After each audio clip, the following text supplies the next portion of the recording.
In this video, I'm going to hit every single club in the new Cobra DS Adapt range for 2025.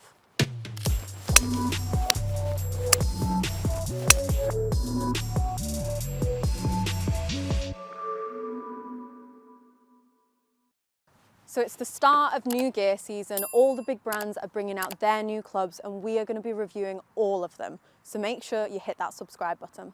So this is the DS Adapt family that follows on from Darkspeed, and today we've got the drivers, fairway woods, hybrids and irons to look at.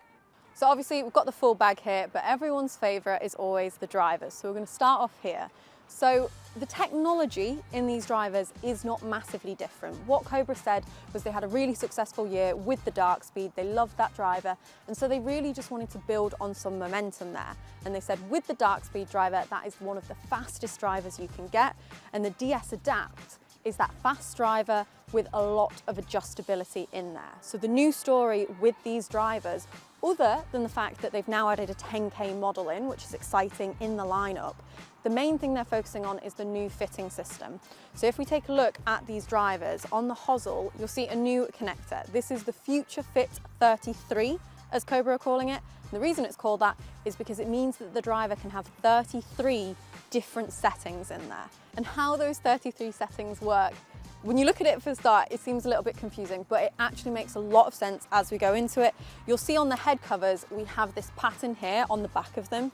Cobra are calling this the Mandela, and you're using this to work out what setting you want for the shot shape you're looking at. So we've got a little chart here that I'm going to quickly show you guys.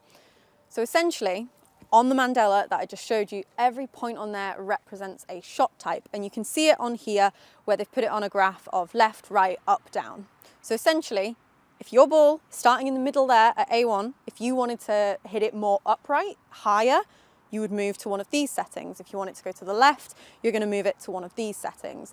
There is also an app that basically runs you through it. You tell the app what you're seeing with your ball flight and it tells you how to use this graph and put it in. But essentially, there's 33 different settings you can put these drivers into to get exactly the ball flight that you are looking for. So there's actually 4 different driver models in the range this year. I've got the 10K model in my hand. This is my favorite one out of the 4. I'm just going to do an initial looks on it. So obviously, first things first, we've got the head cover. I've mentioned this Mandela on the back of it. You've got the Future Fit 33 there. So they're really trying to emphasize this new fitting system and the adjustability of the driver. I think overall, even when we had Darkspeed last year, I said I love the design of it. I think this looks so cool. You don't tend to get that really all black style with a lot of drivers, and I personally really like that. I think it's just really simple, really polished, so I'm a big fan of that. And you see that same style coming over onto the driver. So it's very dark, very matted out everywhere here. What you will notice with each of the different driver models is that there's different accent colors. The 10K one is plainer overall, but the other drivers will be blue or red and have more color on them. But this one is very black and white, very robotic kind of looking. I quite like it. The only thing is, down at address, it looks a little bit different. With it being a 10K model, this one specifically, it is more drawn out. The head is bigger in this model than the other 3. So you've got the LS, the X and the draw bias drivers as the other ones in the range. So enough talking, let's get straight onto the first tee and hit some shots. All right, a little bit left, but not in any sort of trouble. The only thing that I will say that I already know with these drivers is just the sound. And I found this with the Darkspeed as well. It's just loud. It's quite overpowering. It's not really what I'm used to, and it's not my favorite kind of sound. We'll see if we can warm up to a little bit as we hit some more shots. So still quite a little bit of a way to go. Perfect time to try out some of the fairway woods. Now, last year with the Darkspeed, I really liked those fairway woods. So I'm very excited to put these to the test. Something that I think is really cool about these is that you've still got that same adjustability here. Now, we see adjustability in some drivers. We don't tend to see 33 settings worth of adjustability, but it's rare that you see that much adjustability in fairway woods, especially not 33 different settings. So I think that's really cool. I'm very excited to try these out.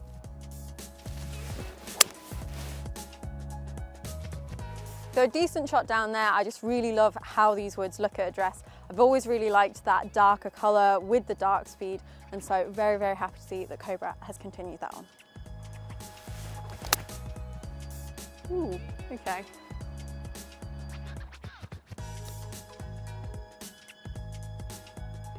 So today, obviously, I have two of the drivers in the bag with me. I've got the Max K, which is the 10K MOI driver, and I've also got the X, which is kind of what you could think of as the standard model in the range.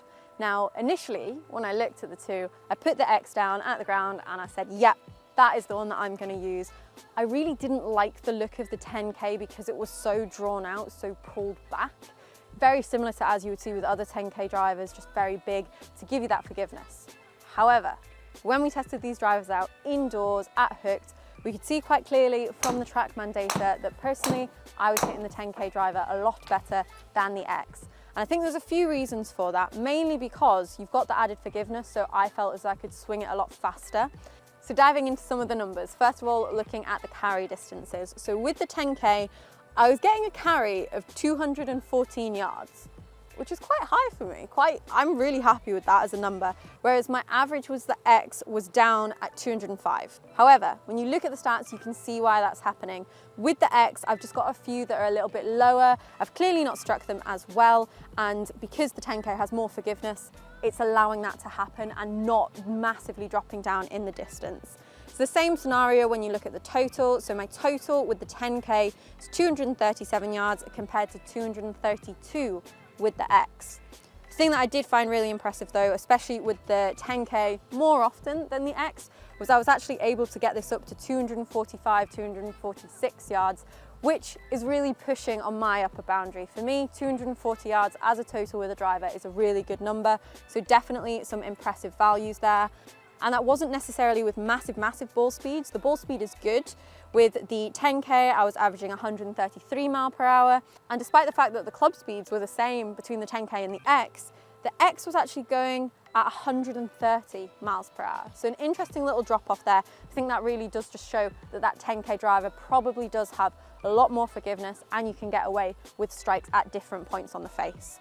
It was spinning up a little bit more with the 10K, coming in with an average spin rate of 2,500 compared to 2,300 with the X.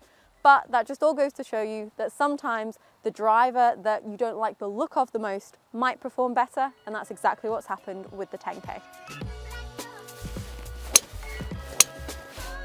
So I'm hitting the 10K at the moment. There are a couple other models in this lineup that we don't have in the bag today. So you've got an LS and you have got a draw bias driver. I hit a draw anyway, so that didn't really suit me. And with the low spin one, I personally would never go for a low spin driver. And actually, even with both models, the 10K and the X drivers, the spin was pretty low already. So there wasn't really the need for that there. But there are those two other models that you could look to use in the set.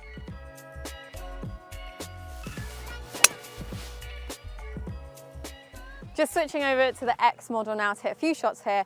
The overall package of how it appears at address is similar other than the shape, so the design is almost exactly the same. Something that I do find interesting is the new design they've put on the face.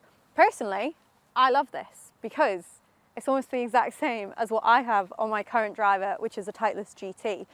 The way that they've put the alignment on here is very similar. You've got these darker patches here with more of the lines on and then a little bit less in the center.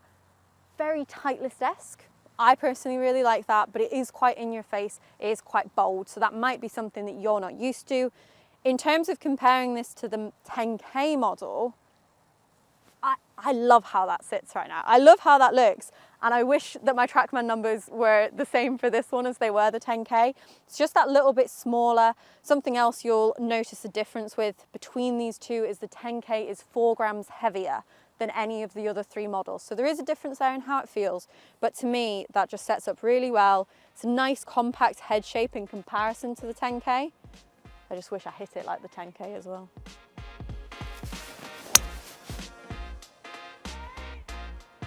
Looking into the irons now, the irons again are very similar to the last year's model with the dark speed, but with a few little changes. The main thing that they're focusing on with the DS Adapt irons is the amount of face flex we're going to see. Now, why we want that face flex is it acts like a trampoline. It helps to propel the ball forwards at a much faster rate the more that the face can flex. So that's what Cobra have tried to do to get more of that. And there's quite a bit more this year. So if we look at the Aerojet, previous model, we were getting an average face flex of 1.38 millimeters when you test it out on a robot. That increased to 1.41 when we looked at the dark speed, and it's now all the way up at 1.82 millimeters with the DS Adapt. So quite a lot more in terms of the deflection, how much the face moves when you impact a ball when they were testing it with a robot. So what that means for you is that you'll be able to see more distance, a little bit more forgiveness as well in the irons, but they're really just chasing that speed and extra distance with the extra face flex. So taking a look at some of those irons, now they are quite big and they are quite chunky, but they get even bigger and even chunkier. We've got two models here, so you've got the Standard and the Max. The Max is that bit bigger, that little bit more forgiving. I'm going to be hitting the Standard model. We will do a review of the Max on its own if you want to look at that. But the main difference here between the two is just the size and the amount of forgiveness you're going to get. When it comes to the Standard model of these irons, I feel like every time we test these type of irons, I say the same thing, in that obviously they've got a backing to them, they're having to make space to put that extra weight, but I do think that all golf manufacturers now are getting pretty good at still making those look pretty clean and pretty sleek. For me, there is quite a lot going on here, but I think they've kept it simple enough that it still looks really professionally done.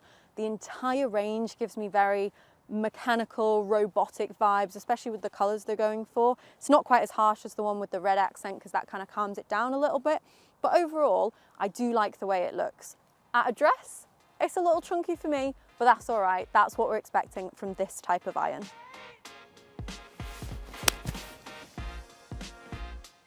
I actually quite like the feel of these irons. As far as game improvement irons go, that does have quite a nice feel to it. The only thing is, as with the driver, I find it quite loud.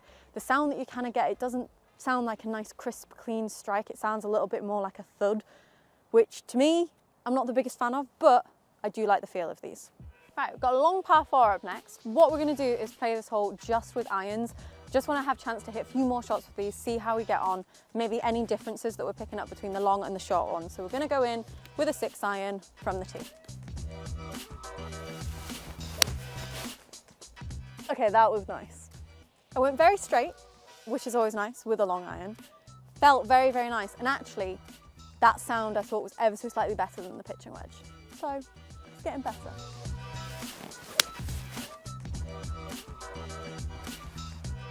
All right, so 6 iron off the tee and another 6 iron there because we're still very, very far away.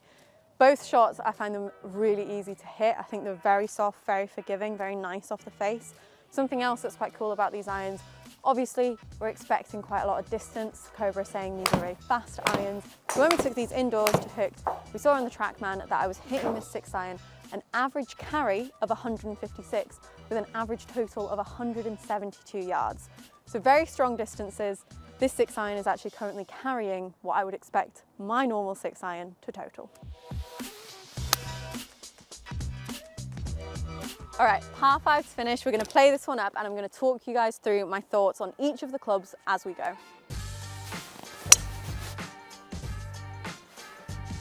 So coming on to drivers to start, I think it's really exciting that we have this 10K model in the DS Adapt lineup. 10K drivers aren't anything revolutionary this year because we've already seen quite a few come up. But for me, I really like the dark speed drivers, so I'm really happy now that there is a 10K model there. Super easy to hit and I'm getting really good distances. So I think that's really cool. The thing with this 33 fit system, again, it's really exciting. It's something very new. We haven't really seen it before to that scale. And what Cobra have said about the Future Fit 33 system, what makes it special and what makes it unique is that you're able to increase loft or decrease it without affecting if the ball is going to go left or right, and that's something that we struggle to see. So you've got that on top of the fact that you've now got these 33 settings. I guess some people could argue, is it a little bit gimmicky, just trying to be different and having something new? I think it's a great addition if you know what you're doing. I think it's great they've got the app that helps you through it so that you can use that to tell you what you should be changing the setting to once you understand that Mandela thing. It looks complicated at first, but it is really helpful to getting you where you want to be with your golf. The only thing I wonder is, are you going to have people playing around, messing with it, that don't really know what they're doing? You have a bad day, constantly hitting it to the right, and you shift it really aggressively to the left. Is that great for people who don't fully understand it? I'm not sure. But I think it's great if you're a golfer who wants to utilize that, be able to get different shot shapes going. I think it's very exciting that we have that piece of technology to use now. In terms of the woods and the hybrids, I think what's so exciting is that you've got that exact same Future Fit 33 in the woods and the hybrids. We never tend to see that amount of adjustability in those clubs, so I think that's incredible. You've got such a range of shots, lofts that you can use with those clubs, so that is very, very exciting. When I tried out last year's Dark Speed, I really liked the fairway woods, so I had high expectations for the DS Adapt, and they definitely didn't disappoint. I think they're really easy to hit, they feel great, and with the hybrids, they're also just so easy to hit. They've actually made the hybrids ever so slightly bigger than last year, so adding even more forgiveness, which is great to see in hybrid clubs. And finally, coming on to the irons, Cobra obviously were looking to get more distance, more speed by adding that extra face flex, and I think they've definitely done that.